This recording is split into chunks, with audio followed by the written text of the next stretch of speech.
All right. Hello and welcome to the Cubicle Liberation podcast. We've got a very special guest on today, a man named Josh Beechraft, who I've had the privilege of knowing and working with online now for, 5 years, 6 years almost. Josh is somebody it took a little while for me to kind of actually interact with, even though we were kind of in the same circles, doing a lot of the same types of things with search engine optimization and working with products and kind of e-learning platforms and things like that. But he's somebody that the longer I've known him, the more he's surprised me with his depth and breadth of knowledge. So you can see the guitars in the background. We may get into that a little bit. He's somebody, I think he's one of the most enjoyable persons to have $1 million bacon with that I can think of. And that is a segue into a story that we'll talk about, I'm sure, as we get going. But Josh, welcome and thank you for coming on today. Yeah, thank you for having me, you guys, and I appreciate those kind words. I could say many of the same things about you, and probably all of them and more. So, thank you. No, that's awesome. So, David and I work together in certain capacities, and Josh and I have actually been partners on a couple different projects. And so, a lot of these things, David's going to be learning about today as well. So, I'm going to probably handle a lot of kind of the segue type questions, but David will have a lot of specifics. One of the projects that comes to mind specifically is Alex Engine, right? That Josh, that's to my recollection, the thing that we probably worked most closely on earliest, as far as actually doing some of the heavy lifting for a membership information marketing product that was kind of centered around a man named Alex Mayer, who had spent like $500 million with something like that on his own budget, running advertisement. $500 million, right? And so I'm not exactly sure what your background is, Josh, but he's the only person I've really got to sit down with and talk to that has ever spent that kind of money. So it was kind of eye-opening. And in the capacity that we worked, it surprised me how I guess solid, or just like, yeah, I can do this. Like, it's all good. Like, I was kind of freaking out of my mind a little bit going to some of these, mansions and being on webinars that I'm running with these guys that are spending that kind of coin. But you were pretty unflappable with a lot of that stuff. I'm kind of curious, like what led you to becoming kind of an online marketer, and like what kind of set the stage for you kind of getting in the same, place I wound up somehow. Yeah, so that's an interesting question for sure, because there's, depending on, I can answer it in a number of different ways depending on where I start. Hold on, I want to move us back a little bit, and I want Josh, to be able to plug something of his, and then maybe we'll start at the beginning, Fletch. Sure. Can we put a pin in that question? I'm sorry. I feel like that's all right. A little bit ahead of ourselves. I start talking and I don't know when to stop. So that he can add the full context, because we have plenty of time here. But I want to give all our guests a chance always to, is there anything that you want the people to know about? Where can they go to learn more information about you or get more help from you, Josh? There's two main resources right now that I'm most excited about and that I'm deeply integrated in. And one of them is my own podcast that I just started, which is touchingbrains.com.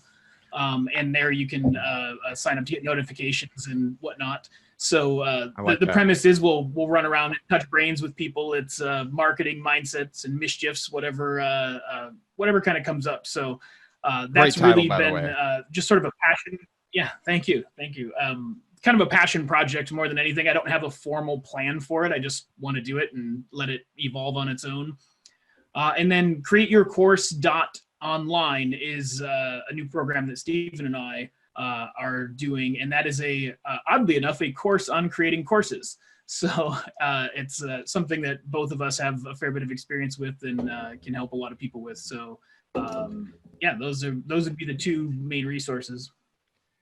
Okay, so maybe let's now, and I'm still trying to keep Fletch's question in mind, so we can kind of go to that, and you can maybe add that as the context for some of the beginnings. But I'd like to go back as far back as you want to go. Fletch and I went all the way back to our teenage years. And so however far back you want to go, some people start with college or something like that, when your journey to being liberated from your a cubicle started. Yeah, so I think that's I can get to the answer of Fletch's question in the midst of a little bit longer overarching story there, because I think the one of the things that you spoke to, Fletch, was like sort of realizing. I think your words were the depth or maybe dimension. I don't remember the exact words you used in the introduction, but that comes from all the way back to high school for sure. I was very introverted. I always said it was antisocial, but not in the context of like anti-government and all of that. Like I just wasn't a social person. I didn't know how to interact with people very well. Nobody ever taught me that. I didn't have a lot of things happening earlier in life maybe, but then I moved some schools and, you know, things get weird and you're going through that coming of age period. So I was kind of the quiet kid in the corner, and it's weird. I didn't know it at the time, but in high school we had a program called Career Tech Center or TBA. And what it was is once you got to 11th and 12th grade, you could take half of your school day and go learn a particular skill. And they had these, basically they were college courses on skills.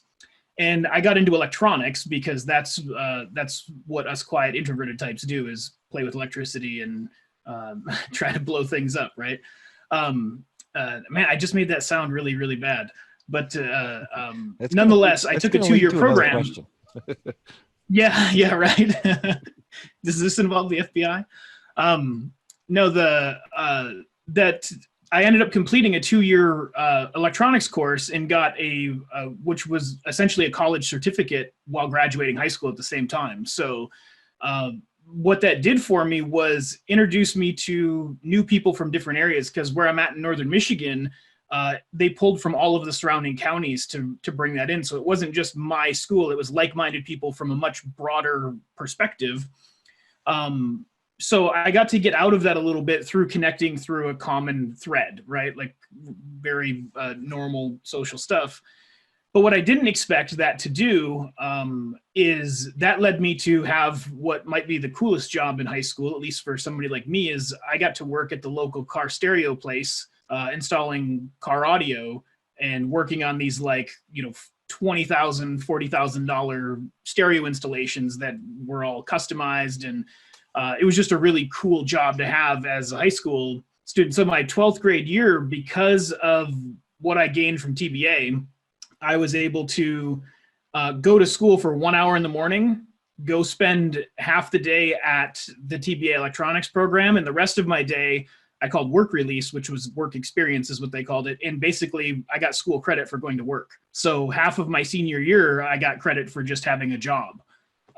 And that opened me into the world of business and professional stuff, right?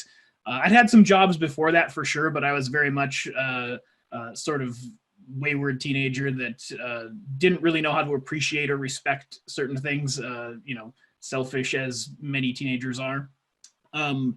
But this, I got to actually interact with a business owner, business manager, an actual sales team, installation team, like all these dimensions of business. And in part, it was the most foundational thing for me, because one of the things you have to do in, and this would be maybe the first hint towards the answer to your question, Fletch, one of the things you have to do in car audio, especially if you're dealing with customization, is make it work. The mentality I learned at that job was a make it work mentality. There's no other options. This is the outcome. We have to get there. That's it. And if we have to, you know, scrap things along the way or waste time along the way, it doesn't matter, because the outcome must happen.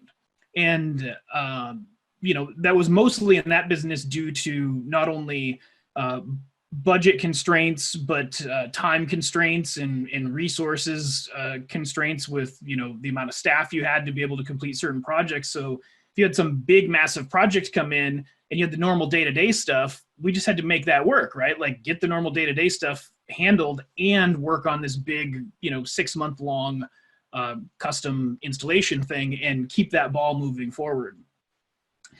And that's my core mentality towards just about anything now. Is if I really want it to happen, it's just make it work, and that allows me all of the resources that I need to, pull something together and pull off a project that I might not be totally comfortable in pulling off, such as Alex Engine. I'm impressed that you seen me as so comfortable and cool and calm through all of that. And not that I was, I was pretty excited to be part of it, but there was a fair bit of pressure on me that I didn't necessarily put on myself. And I don't think anybody else intentionally put on me either. It just kind of how it fell. And it was, all right, Josh, make it work.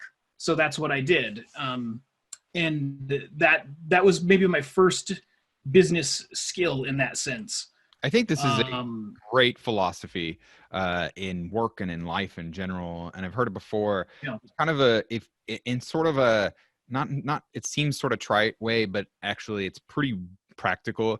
If you decide to not stop until you accomplish a goal, then you're effectively unstoppable. Now, obviously someone could shoot you with a shotgun, but in general, things take as long as they take. There's so many things, especially when you're doing new things, that you're just not going to know how long it takes. And just because it took somebody else X amount of time doesn't mean it's going to take you X amount of time. You have your own set. And by deciding, this is such a great mentality. And so, that was very fortunate, I think, for you to have gotten that mentality at an early age. So that's great. Love it. Yeah, it's an interesting one. And it's only in hindsight that I can see how big of a deal that was, right? Because at the time it was just sort of like, yeah, I install this car stereo stuff, big deal. And it's sort of those lessons that you learn just by osmosis rather than intention.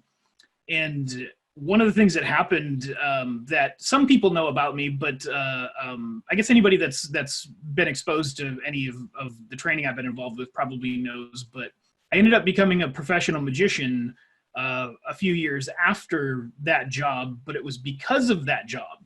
Now, introverted high school kid, to I'll just sit back here and install car stereos, somehow makes a leap to professional magician on stage in front of 1,000 people doing, a magic show, which is an interesting transition. And part of that make it work philosophy is what made that happen. We had a sales rep come in one day in that business. It's still probably true in a lot of businesses. I think it's less and less true as distributors and whatnot have come about, but back then, late 90s, we had these manufacturer sales reps that would travel around to just talk to us and keep their products fresh in our minds and whatnot. We had one guy that happened to be a juggler, and he did a couple magic tricks, and he did these tricks for us. And I remember me and the sales manager at the time, we sat there and went, all right, dude, we love the products you sell us, but you aren't getting an order from us ever again until you show us how those tricks work. And we literally held him hostage. And he was like, I remember it being mildly uncomfortable because he really didn't want to show us. And we were like, sorry, dude, like mafia style, you're going to show us these tricks. Next day I was in the magic shop. We had just a small local magic shop that had these little touristy, trinkety magic tricks. But what I fell in love with was the mechanical aspect of doing magic. I just wanted to do the technical stuff. And one of the things I guess I should mention with that, to just kind of emphasize how I get a lot of people that hear me today and can't fathom me being like the introverted type for some reason, but that's how they perceive me. So we did an aptitude test in high school. And there was all these graphs for the different things that you showed a particular amplitude for at different percentages. And mine was flatlined, mechanical inclination, flatlined. Like I had nothing of these other aptitudes except for the ability to see things in a mechanical nature and work with them at a very high level. Like it was my only thing. It was really, I wish I would have saved it now because it would be a really good picture on like a sales page or something, right? Like from this to this. But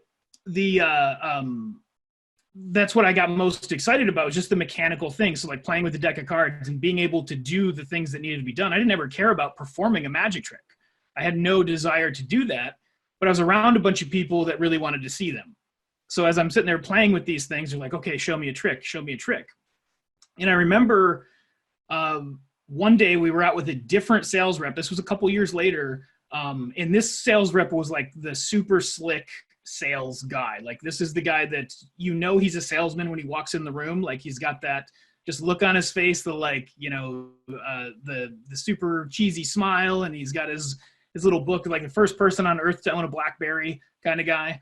And the people I work with are like, oh, show Dave a trick. And I'm like, yeah, all right, fine. And in my typical introverted fashion, I'm like, you know, if you do this, and kind of mumbling through it under my breath. And he's like, okay, look, cool trick, but you really suck at this presentation stuff.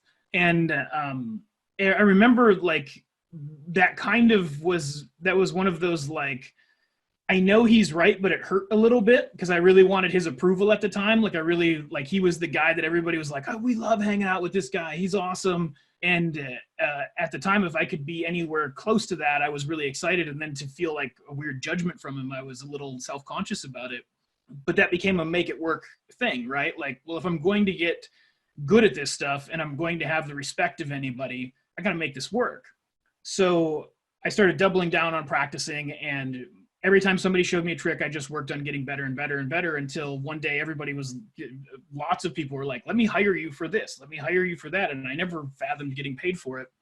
So by osmosis, what I ended up doing in the make it work phase, and I actually have a more formal training I'm going to do on this later this year, but it's, I basically had to build my own character without any instruction or help or anything. I just had to figure out how to create the person that could perform magic. And one of the ways that I did it was mimicking, it's typical success principle, right? Mimic successful people. So I'd look to the magicians that I admired the most and went, how would they perform this? How would their voice sound if they talked this way? If they used this particular presentation of it, what might their body language be, and all of that stuff. And I really mimicked that stuff and mirrored it as best that I could, to when it came time to perform, I just had that innate ability to do it because I'd done it so many times. And so make it work plus practice and effort, right? Like, at a core concept, I was able to turn from somebody who nobody ever thought would be doing anything that was in the public eye to, you know, then my first, like, stand-up show was 1,000 people in a crowd. So that sort of thread has carried me through to everything else, because all the skills that I learned to be a magician are the same things that I apply to be a marketer today, and to do training today, and understanding tonality and all of the little psychological things that go into this whole thing.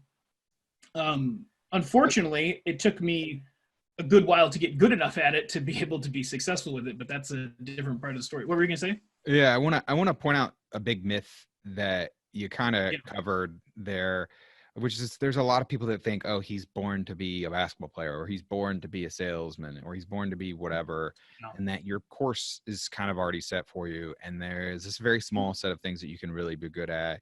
And I want to point out how far from those set of things that you started off and you just worked at it. And I think that just about anything, and especially sales can be learned. I was in a similar situation to you. I was very introverted, very geeky, and I had an old friend when I started making money with client sales say, David, wow, I would have never guessed. David, you're using past tense there. You still say was? Yeah. Okay, I am. SEO geek. Yeah, no, that's fair. That's fair. Yeah, keep it, man. I am totally a computer geek. Yes. Yeah. Back in the day, and my old friend was just long story short, basically said that, you know, if I would have never guessed that you could have been able to be someone who convinced other people to give you money to sell. Yeah. And so I want those of you who are listening, really think about how Josh is saying he's a really big introvert, and yet in what is a matter of a short period of time. Let's see, how long was that from when you first started practicing to when you did that 1,000 people? How long of a period was that? Roughly like a year? It was about 3 years. 3 years. In totality. Yeah. 3 years is, I mean, within 3 years, he was able to be in front of 1,000 people presenting. And I think that's amazing. The fact that, and that should open up all the possibilities for you. If you really want to do something, if there's really some path that you want to walk, don't let what other people think you do or are good at, or your guidance counselor told you, affect that. If you really want to go after it, if you work at it, you'll be able to get it. So that's what I want to say. Yeah. No, and I think there's a couple of principles there, if I can add to that, just sure. Thinking through the experience as I'm recapping it.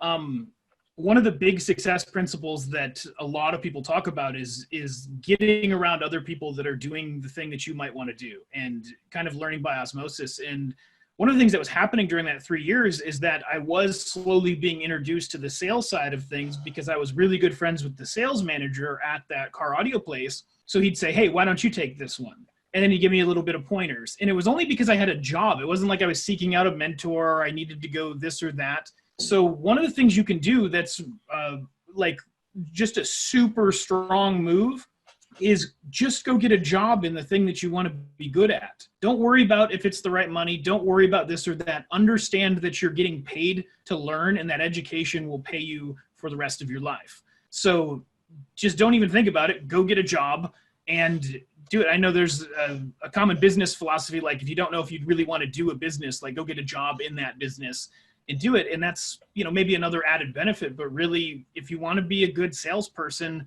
go get a job that includes some salespeople and get around those people for 6 months. It doesn't have to be a career, right?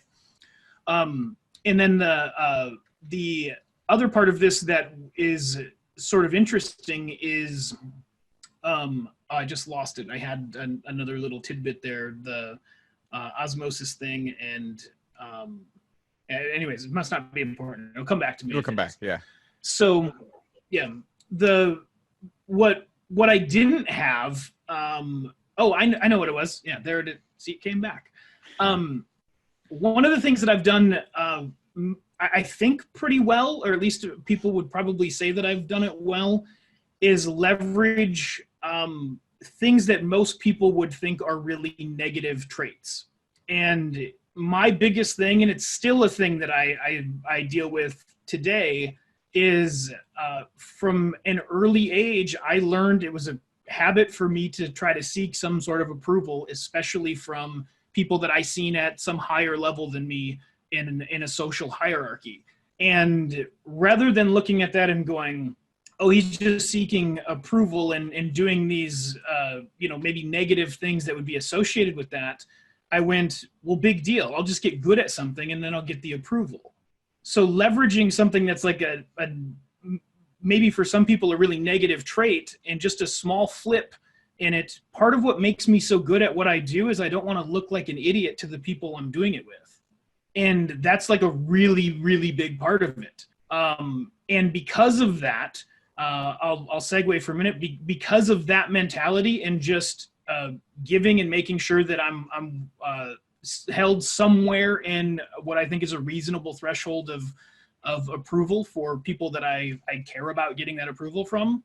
Like, I just spent the last 2 days in Nashville working with Conan O'Brien's producer on a video project. Like, you don't get to build that kind of network without building that kind of relationship. And I've done it all from what people think is generally a negative trait, which is wanting approval from people.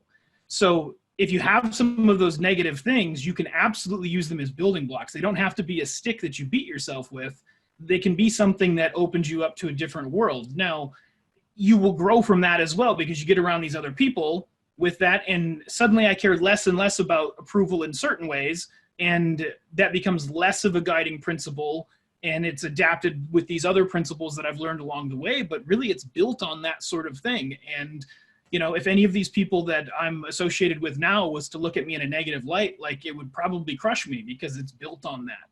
But that also keeps me sharp enough to make sure that I don't do stupid things that would cause that to happen, right? So I don't know if that's really valuable or not, but that's sort of that was the other nugget that came to mind, is you can leverage those negative traits into really positive things.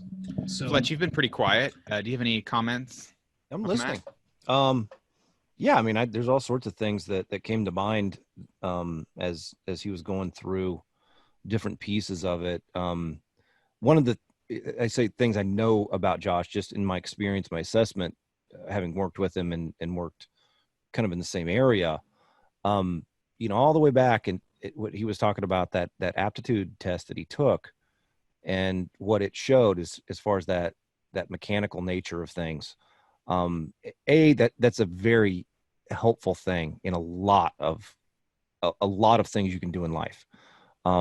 If you apply that to what else he's talked about here, not to talk about Josh like he's not in the room, but he essentially took apart and reverse engineered in one way or another how to do these things that he really kind of wanted to do. And then along with what he said kind of at the end, that seeking approval thing. So like most people take a test like that, and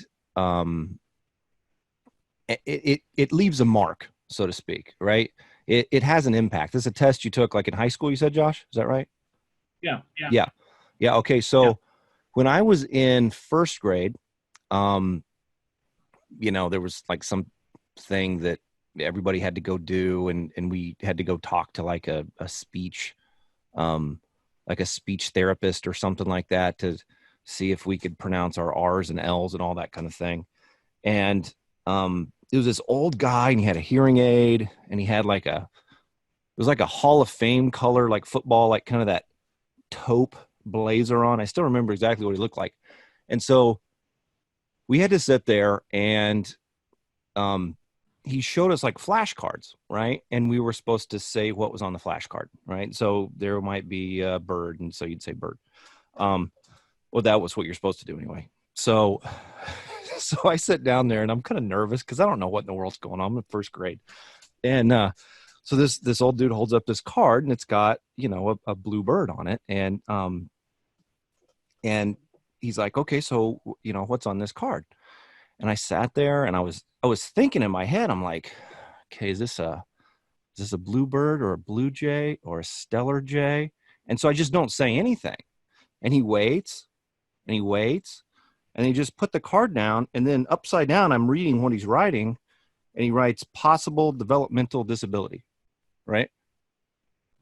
This happened in 1982, and it had an impact on a ton of my life, right? As far as being quiet and reserved and pardon me, and all of that. And so there's not just the test, but there's what that test means to you. And those sorts of that, a lot of times people will say, oh, I took this test, it shows I'm great mechanically, I'm going to become a mechanic. But you don't also think about the impact that has. And it seems like you're able to have reflected enough on this to understand that it's an aptitude you have, and you can now understand better how to use it and what to do with it. And also that it was a test, right? It was someone else's assessment of you at that time. That was just kind of a thought I had. It was something that jogged my memory about something that I've kind of unpacked a lot over the last year, and just kind of like, okay, what got me to this, this kind of place? And I, it's not like all these childhood traumas made me who I am, but I think there's those little moments like that really have a lot, like disproportionate impact on the rest of your life.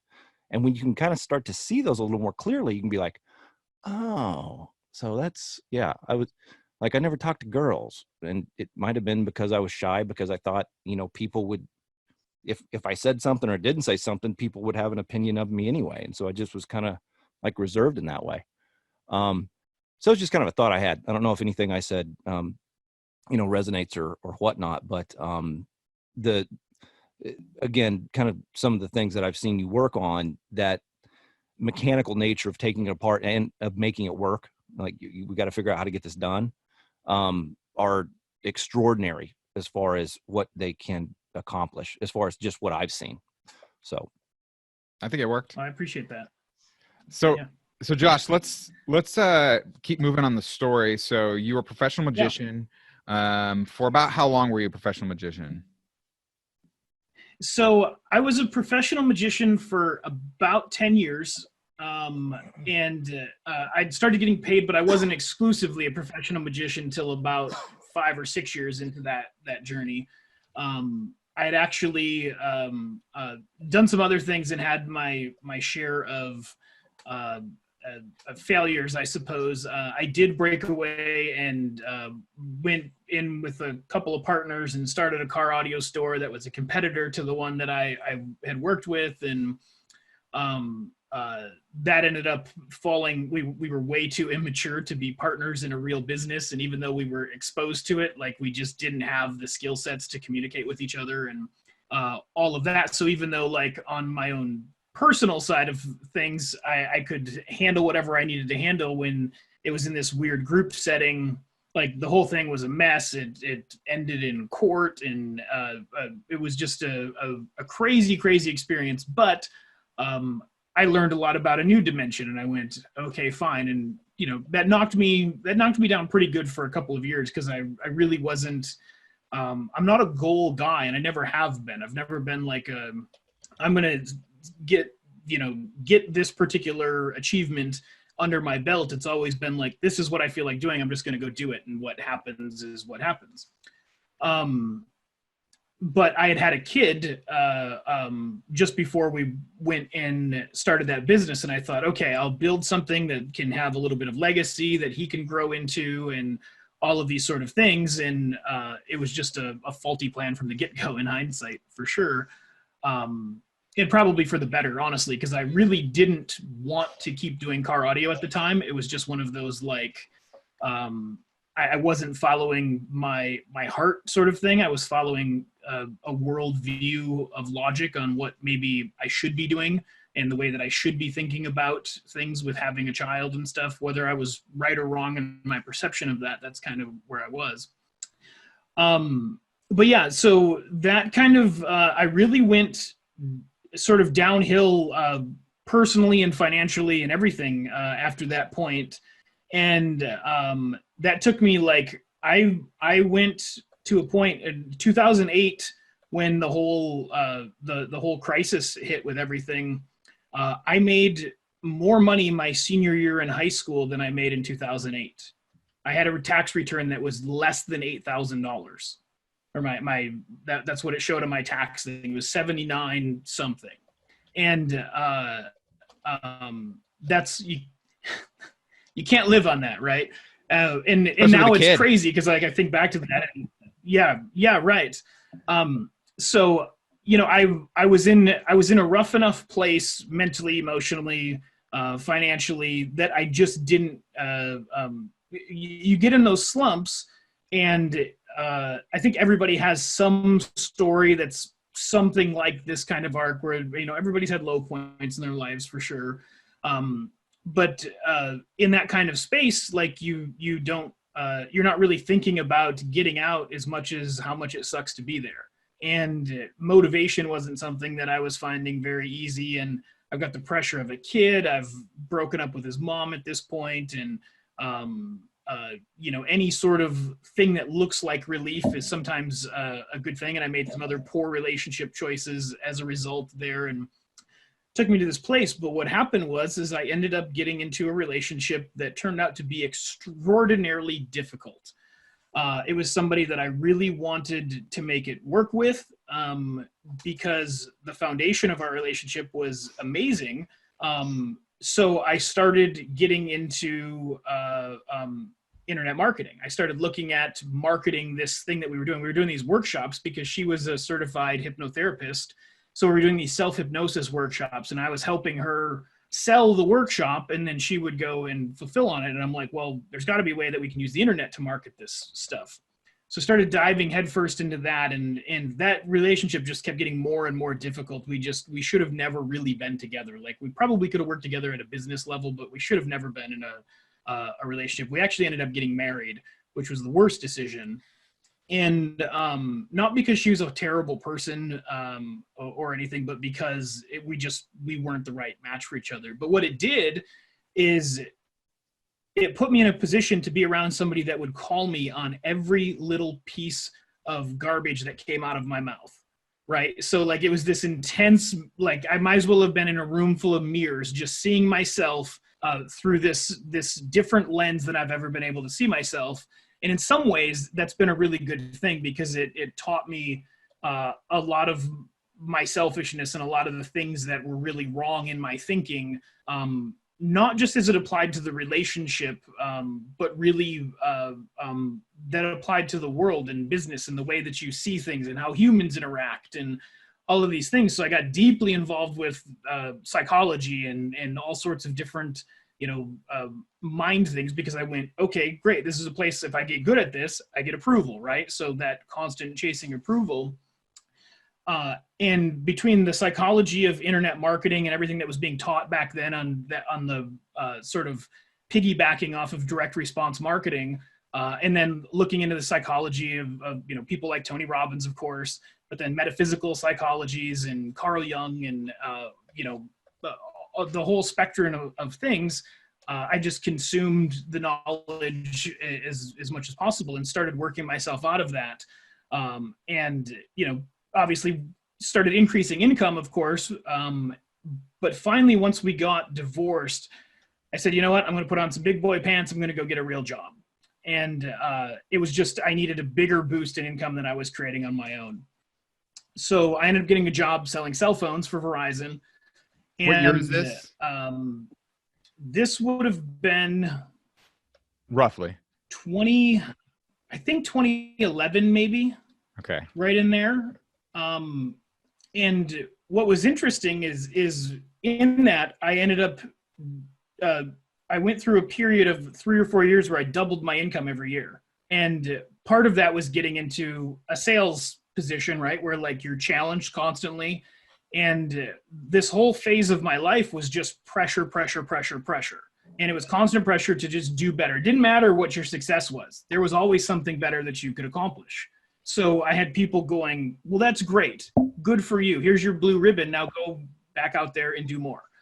And as much as I push against that kind of authority, it's also a very good skill to be able to adapt. And it's very outside of my nature to be that way.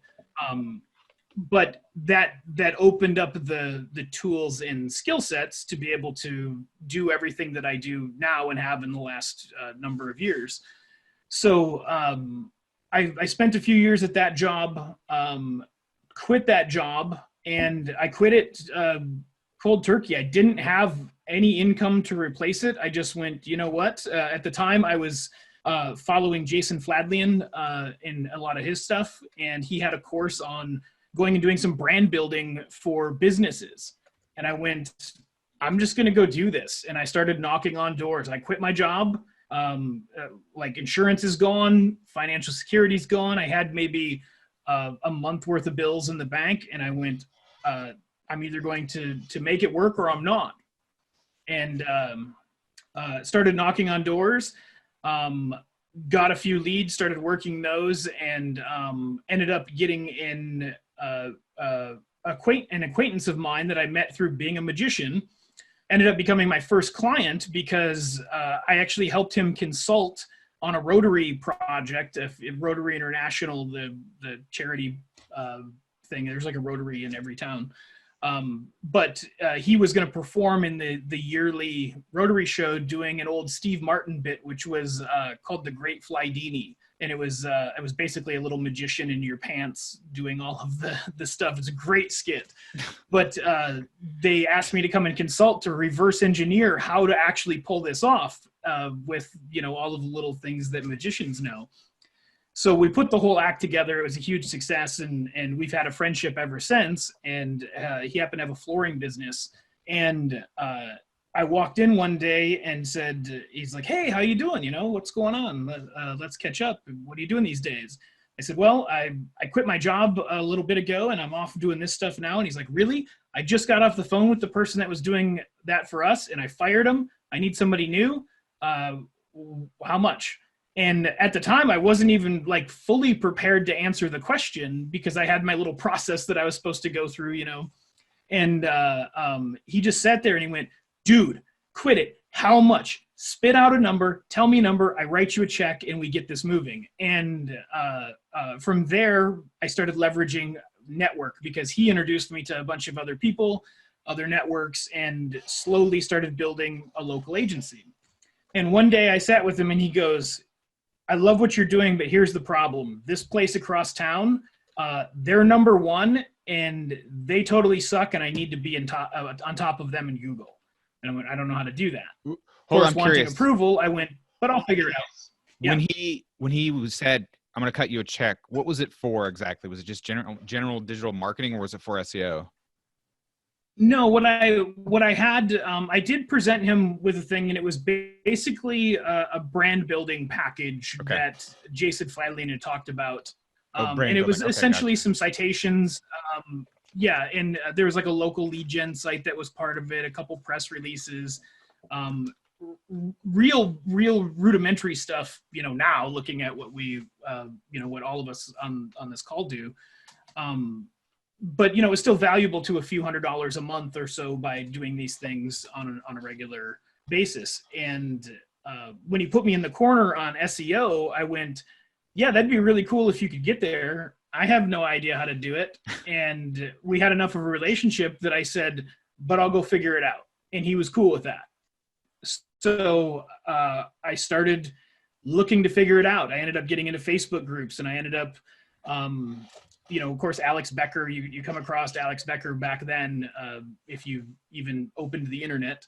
And that led me into some other Facebook groups where I happened to, it was in the PBN Week group, which was a number of years ago that Alex Becker did that. Stephen Floyd was an admin of that group. And my normal nature is to always be as supportive of everybody as I can be.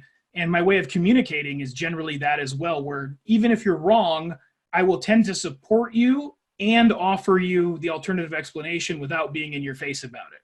So however that was perceived in the Facebook groups was that, I was a nice guy doing whatever I was trying to do to help other people get further along with the knowledge that I was able to create, because my only real skill, like this far in life, looking back on everything, my only real skill is just, I am ridiculously good at learning. I can learn something very, very quickly, and I can implement it very, very quickly if I need to. And that's part of that make it work, and the motivation behind it. So I was learning SEO faster than I was doing it. I want to highlight that, because I think you look at how fast technology is changing the world and how much the rate of change of increase is increasing. And therefore, probably the most valuable skill is learning how to learning how to understand, building your understanding on how to understand, and how to learn and apply things really quickly. So that's incredibly valuable. If that's all you got, then you got a lot, because then you can build any skill from there. Sorry, I wanted to really point that out to people and let them really sit around and bounce around their brains for a bit. I agree with you, and I think we could probably do a whole podcast just on that, because I've actually spoken. I've spoken a number of times at TBA events because I really believe in that program, and it was impactful for me with the electronics course and stuff. And they had a bazillion different courses. You could do like auto body and whatever. But I've spoken at a few of those events where kids are present, and that's one of the things that I talk about the most is learning how to learn. And I think that's a really important skill. So maybe a conversation for another time, but I agree with you 100%. But yeah, so I was in that group, and Stephen and I got to chatting, and we were chatting quite a bit, and we were constantly commenting on the same threads. And I got to a point where I was like, okay, I've done what I can do with Alex's stuff, and I had ranked a website. I'd gotten my flooring client some rankings. He was my first SEO client, and then I met my now fiance, and she has a photography business she's had for 20 some years, never done anything online with any of it. And I went, well, do you care if I practice on your site? Because it's not there now. So if I screw anything up, it won't be there anyway. So no big deal. Ranked that and went, cool. But there is all this talk in SEO around how dangerous certain things can be. So when you're new to it, you're kind of like, you're almost scared of the Google police. I don't know if you guys ever had that. Like you're gonna fire this backlink. You go to put the anchor text in, and you know that somebody's gonna knock on the door in like 3 seconds and go, yeah, you did that wrong, and now you're in Google jail. Yeah. So I was really nervous about that. Yeah. And the only way that I thought you could overcome that was just by getting involved with people who'd been doing it a super long time and understood it at a more fundamental level. So I had been exposed to OMG webinars beforehand. And I went, man, I think I'll do this OMG thing, but I wasn't ready to bite the bullet on the cost. And I literally came to a day where I went, all right, I'm just going to bite the bullet and do this OMG thing, which I could afford if I wanted to, but I wasn't sure that I wanted to afford it because it was going to stretch me thin for sure, but I could make it work. And that same day, Steven posted in the group, he said, hey, I'm taking on 6 private coaching students. Message me with some details if you're interested. And he had a little form, and it was $1,000 for like 6 or 8 weeks of coaching with him. And I went, I can do that, no problem. Like committing to 8,000 is different than committing to 1,000, and I'll get access to this Steven guy that everybody seems to love, and we've had great conversations. But there's something that I knew from being involved in a little bit of sales at that time, understanding psychology and knowing my core nature, and that is if I was going to apply to be Steven's understudy in any way, shape, or form, I couldn't do his application process. I had to do that application process, but I had to one-up it. I had to stand out from everybody else's application because he's going to sit there and he's going to read through these and go, yeah, okay, yay, nay. And I have no idea what kind of time and effort he's going to put into that. He may just be in it for the money and just want 6 people to deal with their stuff. I don't know, because you just don't know. It's a guy on the internet, right? So I went, and what I did is filled out his application on a Friday. He said he was going to be making a decision over the weekend, right? So here it is on Friday. I fill out the application. Saturday, I shoot a video and I say, hey, I know part of what you're looking for out of this, Steven, is that you're going to want somebody that's a really good student that can create a really good testimonial. I'll get to that later. Here's why I want to be part of your course. And I just talked about me and what I wanted out of it. Then on Sunday, I sent him another video that was completely about why he should have me as a student and what he'll get out of it. And what he did is he made another post over the weekend, and he says, hey guys, just a reminder, my coaching program is still open. I'm only taking on 6 students. So please, whatever the post was to promote it. And then at the bottom it said, P.S. if you sent me the video, you're already in. And so I was his first coaching student in his only coaching program. If I'm honest, and if he was honest, we've never actually talked about it publicly, but it wasn't the most amazing coaching experience ever. It was totally fine. Oh, for some reason I have, 1 second, let me close a window here. There we go. Sorry about that. No, that was Floyd calling you to say, shh. Yeah, right. Yeah. But it wasn't because he wasn't doing a good job. It was because of circumstances, and he ended up having some tough scheduling things, and I had some tough scheduling things, and it's not a reflection necessarily on his skill or knowledge in any of that. It was just a weird sort of thing. But I know enough to, even if there was times where I was frustrated, like this, that the schedule would change or something, I knew enough about people at that time to know that you're far better off to be supportive than to be the squeaky wheel that gets the grease.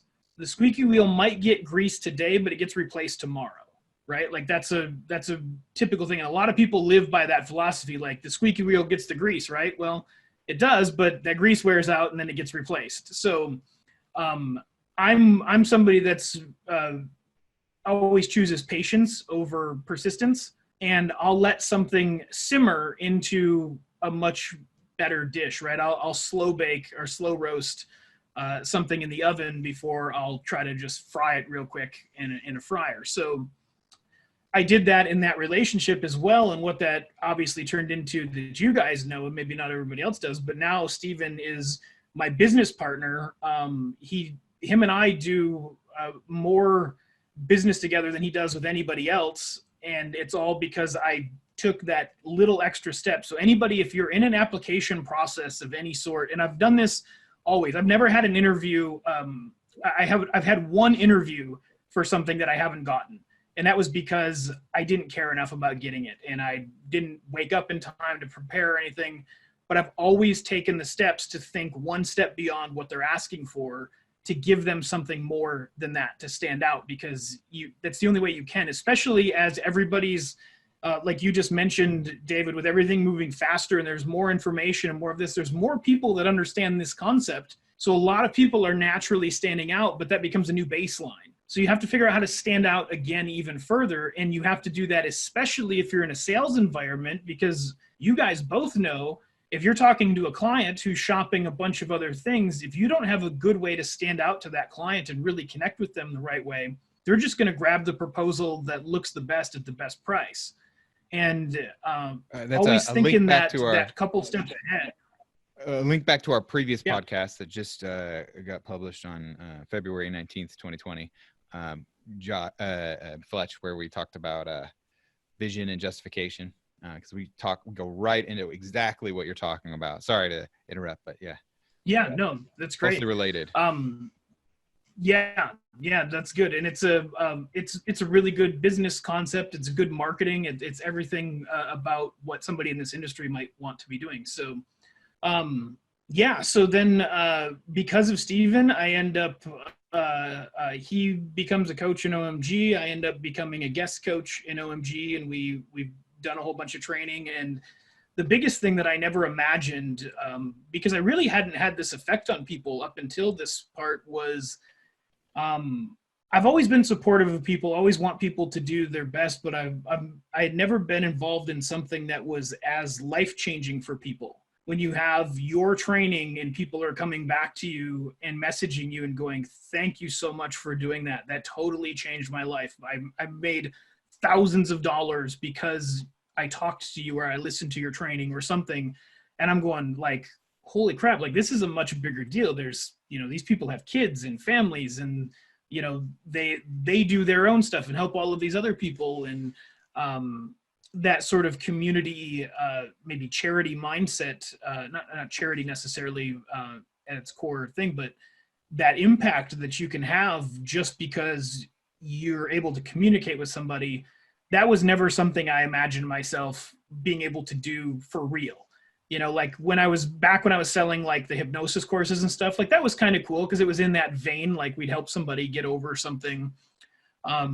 But at such a scale and at such a fast pace, and it's all because of the people I was able to get myself around, that I had my own thought of what they might expect out of me that I intended on living up to at all costs. And as I keep trying to live up to an expectation that's beyond what people have of me, I keep getting invited into some really cool rooms, and it's things that I would never think of. I mean, I've been able to go. I spent a week with Jack Canfield and his team, the Chicken Soup for the Soul guy. We flew out to Santa Barbara and spent every waking hour with those people, which was a phenomenal experience. And to discuss marketing and strategy for a few different projects that were going on there. Like I said, I just worked with Billy Bolentino, with the Conan O'Brien's director, and not to mention all of the internet marketing superstars that I now call friends and have as a Rolodex. One of the guys that I started listening to that really probably was core influential in me getting into internet marketing is Mike Filsame. And I had never met him. I never knew that I could meet him or anything. In this last year, I got to meet him and help him out with one of his events. He had a problem with his AV guy, and I have a pretty good history with audiovisual stuff. I never really got out of the audio business. I actually sidelined to digital agency and teaching people and all that. I still own a wedding DJ company. So I'm still deeply involved in audio-visual things. So I was able to go help him out and meet like the guy who was the core inspiration for me getting into all of this. And now he's somebody that's, a contact that I have in the world, that we have mutual respect and mutual friends. And that whole thing is really wild to me, that just being available to do something that a lot of people maybe don't know how to do or don't want to do can take you anywhere around the world, right? Like I was in a course with Fletch working under Ty Lopez, Alex Meir, and Mike Long, like come on, that's not a thing that happens on its own, and it's a little weirdly serendipitous. So I recall, Josh, you were actually they did an event at Ty's mansion, and you were like one of the panelists, if I recall, as well. Yeah. Like I remember that now that you mentioned and brought that back up. I forgot about it. Well, I remember because I screenshot. I was like, "Hey, Josh, check it out." I sent it to you. But the like one of the things I want to kind of unpack from this whole thing, right? And is like when we tell our stories, right? It seems like it makes a lot of sense, and it does to us right now. But we all know that there's 100 things you said no to or ignored, and or 1,000, that would have led very different places. And also picking up on this thing, you said you're not really a big goal guy. What is it? Help me understand how you see decisions being made in your life.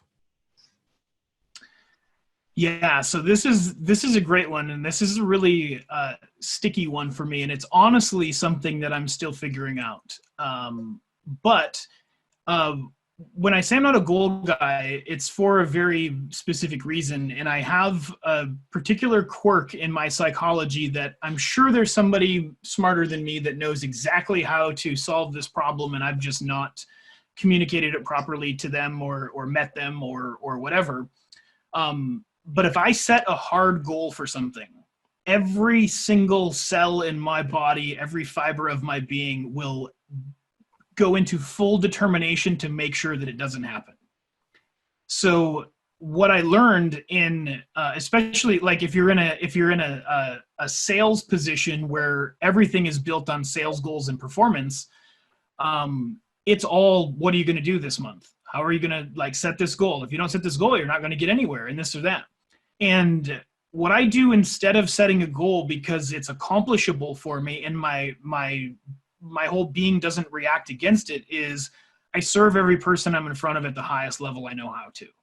And what that does is that alleviates whatever weird quirk I have that says this goal is the most important thing as well as the biggest enemy in my life right now.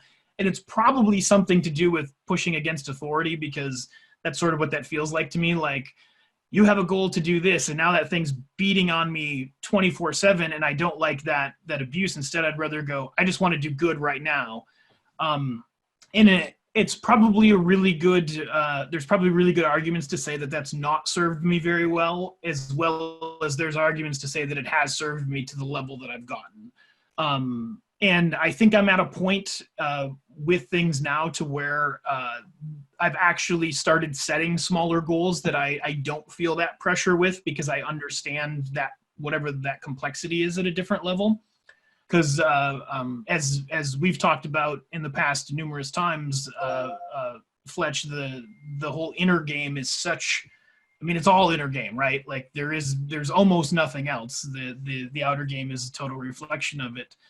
And that's just how I found my way through that particular problem. So the way I make decisions mostly is very differently than most, which is as the wind blows and who's in front of me and how can I serve them the highest I can. And that's literally the moment I meet anybody, I'm already looking for a way that I can help them, not to pitch them something that's going to cost them money, but in a way that I can add real value to their life. And I let everything build on top of that for the relationships. So, and everybody that knows me, meets me, talks to me in person, I literally have to give them a disclaimer. Like, look, if you're in front of me right now and you have my contact info and we've connected at whatever level, it is an open book. I'm here to help in any way, shape, or form, and I'm not asking for anything in return. It'll turn into whatever it turns into. And every single time, that's how I built the relationship with Steven.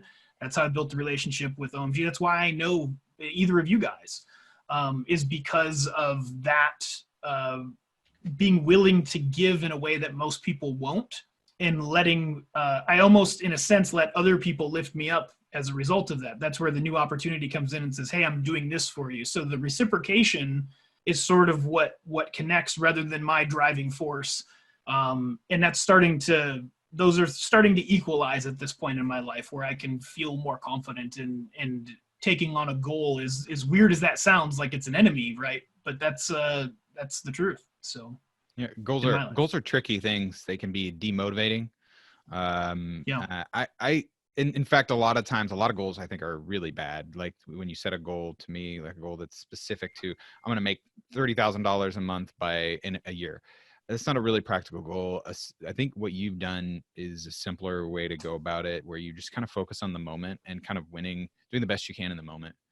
And what you said actually reminded me of, I watched the Mr. Rogers movie with my kids, where there were multiple times when he's on the phone with somebody, and I can't remember the exact verbiage that he used, but it's basically like when he's on the phone with somebody, when he's talking to somebody, that's like his whole focus. His whole focus is right then and there.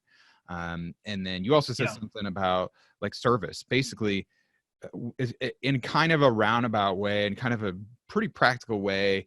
How much money you make is basically how much service you give to the world. And it's not always even from every moment to every moment, but if you're genuinely out there giving valuable service to people over and over again, it's basically going to come around to you. It's not always true. There are some people who break this rule, but by and large, if you just keep giving service, I think that you have a good chance. I think that there are, for me, what I would like to people to do that is kind of helpful is maybe try to narrow the focus of your service and say no to some people. I know you want to please people. Yes. And so if they're asking you to do something like, so maybe like, hey, Josh, can you fly down to Dallas and fix my car stereo for me? Come on, man, why won't you do it? There's some things where you kind of, that's obviously an extreme, ridiculous example, but there are, especially in business, at least for me, there's only so much things I can have bouncing around in my brain at once. And so instead of thinking about it in terms of goals, I think about it in terms of priorities. And this is aligned with where I want to go. And if it's aligned with where I want to go, and that's why I'm working, then it works for me. And I think you've done effectively that to some degree. I think what you just said is really important, and it's definitely more in the last couple of years something that I've taken a lot more seriously, because for a long time, like I felt like Jim Carrey in that movie Yes Man, like it was just yes, fine, yes, and even things that I know are not good for me. One of the other sort of tendencies that I have, and this is why I really love David Goggins' work, is that there's often more lessons that you can derive from pain than you can from seeking of a specific lesson. And putting yourself in positions that are maybe less than desirable yield an interesting and different result at a different dimension, right? So, and I know Tom Bilyeu talks about this as well, as far as the, leveraging your darkness and things like that. So I've done way too much of that open-ended giving, and the last couple of years, what you're saying is something that's I'm closer in line with, and I'm closer to being more effective at than ever before. But what's got me here to this point is just being willing.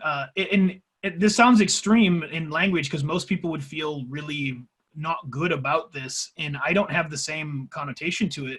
It's being willing to be used, and being proud to be the tool that somebody's using, and not that they're using you in some negative fashion, or that they're intentionally like, oh, we'll just use Josh like a piece of garbage or something. It's not like that. But it's like, look, I'm not any relationship that I form in business. It's the context of a business relationship is that you're able to fulfill a particular role or not. So use me to fill that role. That's totally fine. I'm cool with that. And look, if you're not going to pay me, keeps its job. The non-squeaky wheel keeps its job. Yeah, that's basically what you're saying. Yeah, and beyond that, the non-squeaky wheel also gets praised for never being a problem. And then at some point, somebody might go like, and not that I seek this out, but this is what happens. At some point, somebody goes, "Holy crap, Josh has done way more than we could ever imagine or have asked him for or whatnot. Got to throw something back at him." Like there's a guilt that happens where it's like, man, that wheel has been so reliable. I don't even know what I would do without it. And to that point, like there's some situations that I'm integral into a structure only because of that.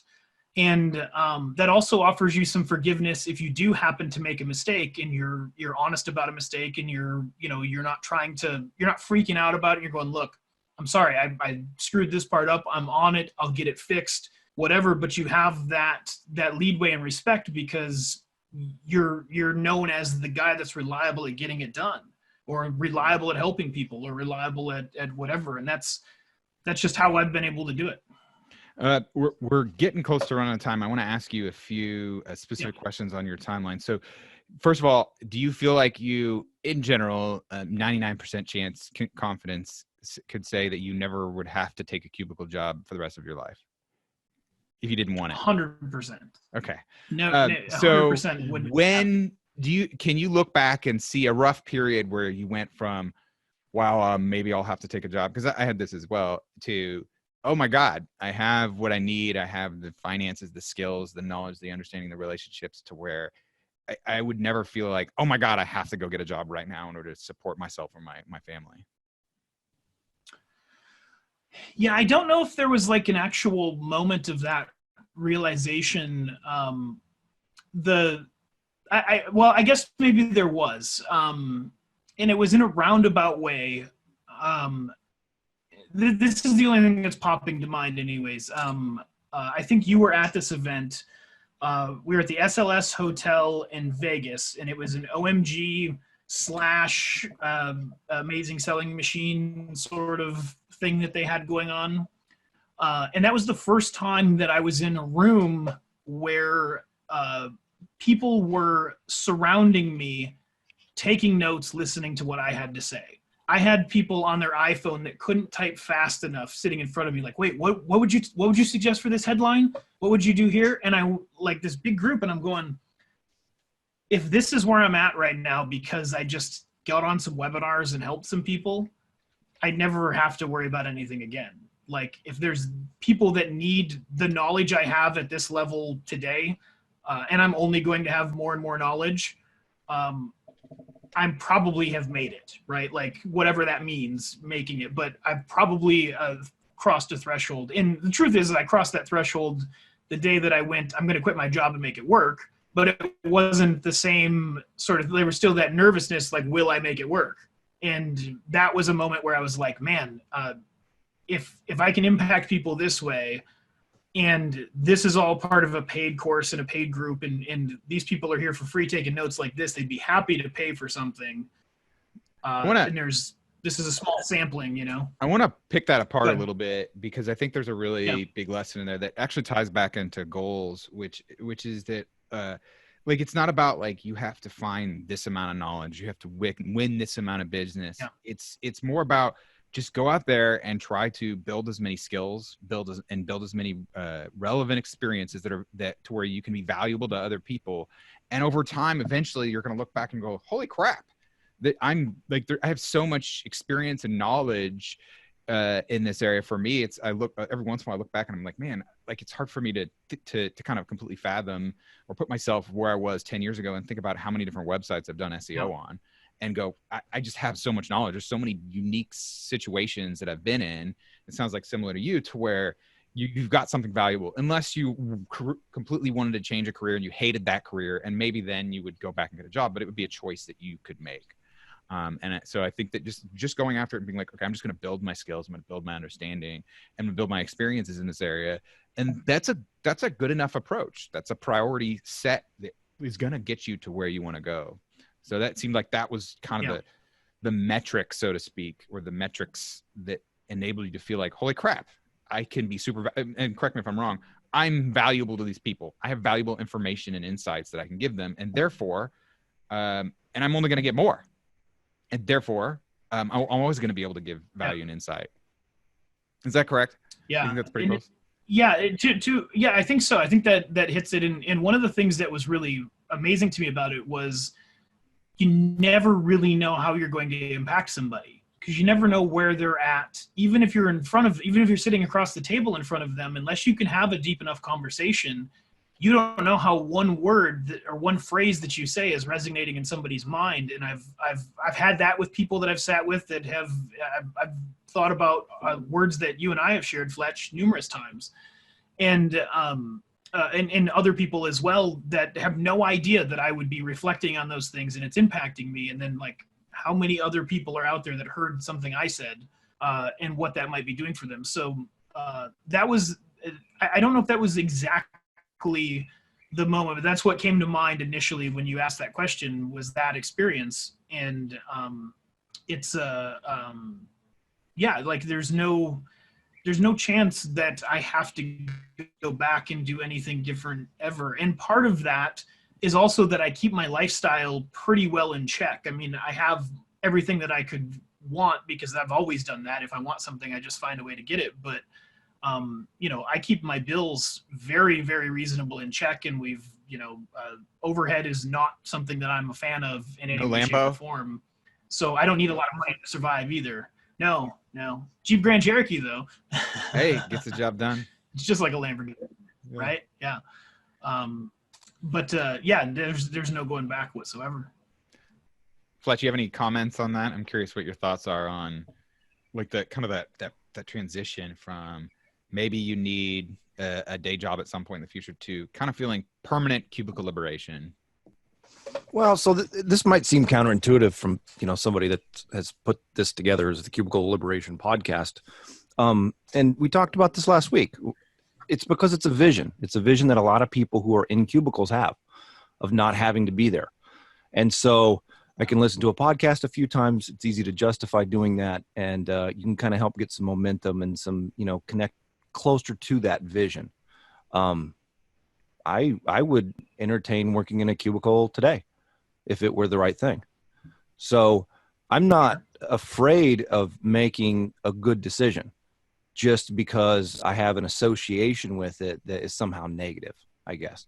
And so, yeah, obviously get yourself in the best position you can. And for a lot of people, it is working on their own. But, there's a lot of people who, early in the century the name escapes me. Who was it? JP Morgan hired somebody for $1 million a year, if I'm not mistaken. The names could be off, right?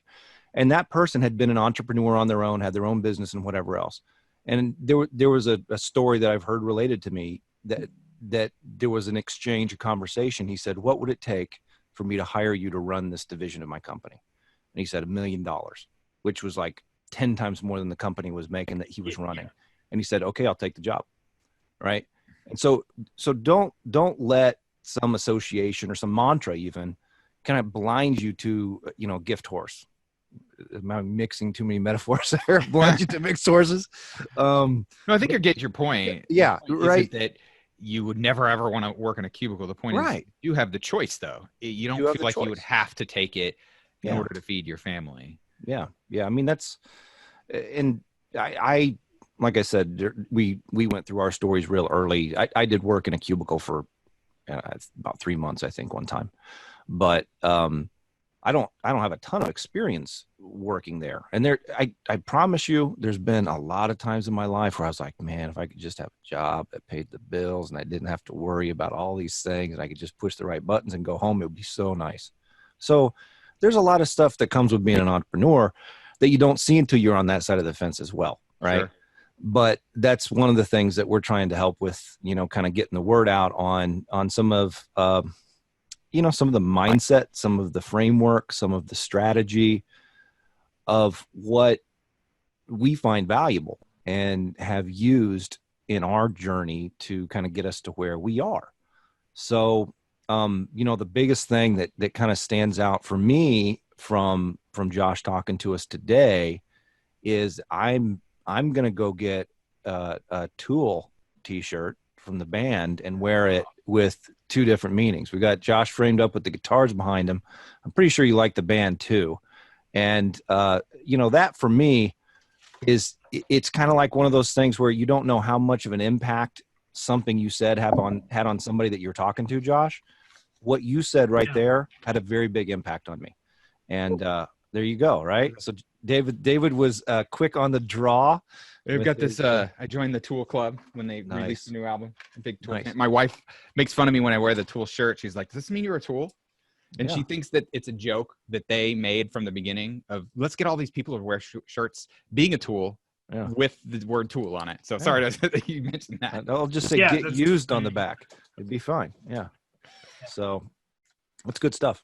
No, I appreciate that. I was just thinking if I could move fast enough to go grab my Tool T-shirt and hold it up before David well, David did it. I'd be sitting here by myself. Beat you to the bunch. Yep. Yeah, that's funny. What's good? What? I know we've got a hard stop for Josh. What's our time, David? Have you kept track? I'd say we got about maybe 5 more minutes. Oh, cool. So maybe if you have any last questions, Fletch, for Josh. I will continue following him. For me, I vote with my attention, and Josh is somebody I pay attention to. And the payback has always been well rewarded. So, nothing comes to mind as far as a question, but I am going to continue listening to what he talks about. Yep. Josh, if you had to start all over, what would you do differently, or what would you recommend to yourself? Yeah. If you could go well, back. First, thank you for the kind words. Yeah. First, thank you for the kind words, Fletch. I appreciate that, and obviously, my respect for you is mutual, both of you guys. And to go back, I would tell myself. The first thing for me, it's usually always first and foremost psychological, emotional, that sort of stuff, rather than tactical. I would definitely tell myself to figure out judgment much sooner than I did. Understand what judgment is, where it works well, where it doesn't work well, and how those inner judgments can really cause problem and sort of metaphorical cancer that judgment can be. As far as tactical and getting into business and whatnot, I would double down on really impressing upon myself on how far a skill can take you. Getting this whole income thing is built on skills. That's it. There's nothing else that you get income for. Not real income anyways, not earned income, I suppose. And I've obviously I've collected a lot of skills because I love learning, and that's really the only talent I have per se, is just I'm really good at learning. But doubling down on that and going, get more skills faster, and let people know you have those skills, be willing to sacrifice to get good at those skills at a faster rate. And that can not only grow your income, which is not always my main focus across the board, but also deliver the most impact in personal fulfillment, because skills take you places, right? Like you don't get into certain rooms with certain people without a skill set. And you never know where those people take you, and where that whole butterfly effect sort of thing goes. So I think that's probably would be my biggest advice to myself tactically. And I think you said something early on that reminded me of something that Fletch said before we even started the podcast that has been bouncing around in my brain, and it just pops in there once every couple of weeks, where we're talking about like the mental versus you called it tactical. I can't remember what we called it, sort of like the mental aspect versus sort of like the skill aspect. Yeah, I think you were talking like technical. I think technical. Yeah, mental versus technical. So like your technical SEO skills.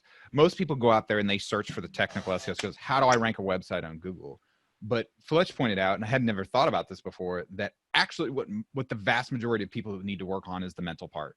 And that is where there's a lot of pitfalls.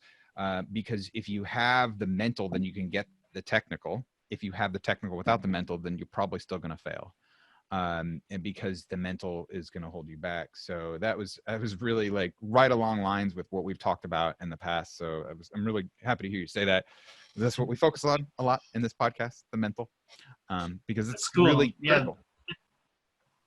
Yeah, it's funny. This is kind of a theme the last couple of days. I was listening to a podcast. I think it was Kyle Cease. And this was something I've heard a million times, but one of the things that I think is important in looking at the mental stuff is that nobody needs more information. They need more reminders of the information. Like, it's a constant reminding process because it's complex. I guess some people need the initial information, but then it's reminders and said in different ways. And one of the things he said is that nobody can create anything beyond their own perception of themselves. And I just had that conversation with somebody else before the podcast, and now we're having it again on the podcast, which is funny. But it's all within that self-limitation. However you perceive yourself, are you somebody who can do SEO? If you can't even make that perception, it doesn't matter if you learn all the tactics in SEO or not. You'll never feel like you actually have your finger on the trigger to be able to do the thing. So I agree. I think that's really, really important. That's what I spend probably 80% of my time doing is if I'm in my head, it's not focusing on the next thing I can build or this or that. It's me diving deep into myself. How can I open that up more? How can I expand that more? That sort of thing. Building understanding. That's what I like. I think that, I don't know if you came up with that, Fletch, but I got that from you. That's a pass through me from David Mills. Seek understanding and build. Yeah. Yep. I like the word building. We've gone deep into that in other podcasts. I like building versus grabbing. So that's another podcast. That's one of my favorites.